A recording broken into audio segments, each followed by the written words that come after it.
Now in this video I'm going to calculate the present value of a bond using only Excel and a web app referred to as FN Calculator.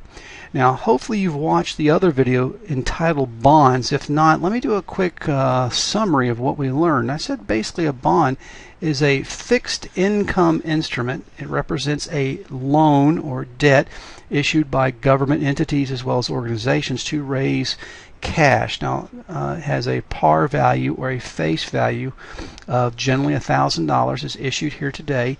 It has a predetermined number of periods of time before it matures, and it has a income rate, and if I multiply this income rate, whatever it is, let's say it's 10% by the 1,000, I get the payment. The coupon payment is referred to. And of course, let's make this a 30-year bond. And we'll make this annual, so we see that for every year for the next 30 years, the holder of this bond will receive $100 payments, or 30 of them, and receive back their $1,000. Now, one thing I mentioned with this is that everything you see in white is fixed. However, and I've told people this line in the middle here is 1,000. Bonds tend to fluctuate below and above the $1,000. If they're above, we call them premium, and below they're called discounted bonds. And at maturity, it's worth exactly $1,000. Now, in order to calculate this, we have to just use the simple time value money calculations of present value. And if we go back to our basic finance, the present value of any financial asset is nothing more than the future benefits, whatever these are, and we discount them back at some rate, not this rate, but some rate referred to in this case as the market rate of interest. We discount those back, and that would be our new present value. So in order to do this, we just need a few bits of data. We need to know what our monthly or yearly payment is, what our future value is, the number of payments left, and of course we need to know the new market rate of interest. And I'll put it here. I don't want to come here because that's the coupon. Whatever this new rate of interest is. So let's go ahead and go to an Excel spreadsheet. I have 4 bonds here. I have two annual bonds and 2 semi-annual bonds. If you take a look at it, this bond has 25 more payments left until maturity, so it could be that 30-year bond with 25 years left. It's got a payment of $100, which is 10% of 1,000, and there's its future value or par value. And the new market rate of interest, or the rate in which an investor would receive, is this rate. So I can simply go in and go to formulas in finance and find my present value here. Or I could, some people like to just go ahead and hit and type it right in. And if you see, it asks for some bits of data. The first thing it's asking for is rate, and we're going to use our new rate, not the rate we used for the coupon. Then we're going to put the number of periods left, which is this 25, and then I'm going to put the payment amount, and then finally I need the future value. Now when you see these brackets down here, that just means that might not be necessary for the calculation. In order for present values, sometimes we don't need to know. We can discount back just payments, but I'm going to discount both payments and a future value lump sum, so I have to put that in to get the bond. Then I'm going to go ahead and close my parentheses, and I'm going to hit enter. Now I have the valuation of this bond. This bond is $1,213.50. So if I go back to my picture here, you can see we might be, this is 25 years, we could be up here. We have a premium bond, as it's referred to.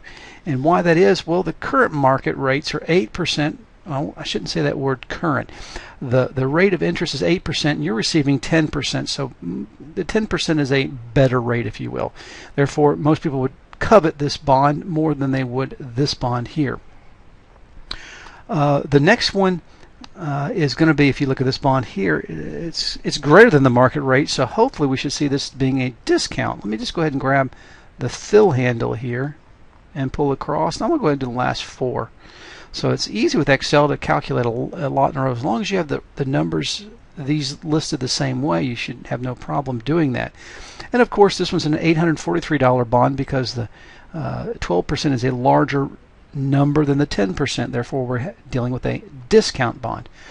Now, if we take a look at these two bonds here, these are semi-annual. So this is actually 8%. 4% would be every 6 months, which would make it 8%. And if you take a look at the 30, it means it's a 15-year bond. So I usually double the number of payments twice a year and half the interest rate because it's dealing with a semi-annual. And I also halved my coupon payment. I only receive half the 10% or of the $100, the $50 each year. And there's the future value. So you can see the same thing here. I have a premium bond and a discount bond. Really easy to calculate. Let me calculate them again using a different way. This is an app referred to as FN Calculator. This is what the app looks like. You can download it on your Android iPhone for free. And under the financial and investment section, the last is bond calculator. I've clicked on the bond calculator, and if you take a look, I went ahead and put everything in that I have. I have the face value here. I have the $100 coupon, the annual yield, not the percentage sign. It already has the percentage, it's 8%. 25 years, and I changed it from semi-annual to annual because I'm just going to do this first one right here, and I should get $1,213.50 when I click on the price, and $1,213.50. I do that, I get that same number.